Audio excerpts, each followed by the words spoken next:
আল্লাহ তাআলা কিয়ামতের কঠিন ময়দানে যেদিন স্বামী স্ত্রীকে চিনবে না, স্ত্রী স্বামীকে দেখে পালিয়ে যাবে, বন্ধু বন্ধুরে চিনবে না, পীর সাহেব মুরিদরে চিনবে না, মুরিদ পীর সাহেবরে চিনবে না, দলের কর্মী তার নেতারে চিনবে না, নেতা তার কর্মীরে চিনবে না, বন্ধু বন্ধুরে দেখে পালাবে। এই কঠিন মুহূর্তে সূর্যটা মাথার কাছে চলে আসবে, জমিনটা তামার জমিন হবে, আজকের জমিনের মতো নয়।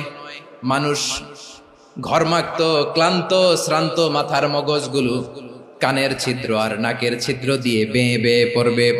বিশ্বনবী ফরমান, কিয়ামতের ওই কঠিন ময়দানে 7 শ্রেণীর ব্যক্তিকে রব্বুল আলামিন তার আরশের নিচে ছায়া দিবেন।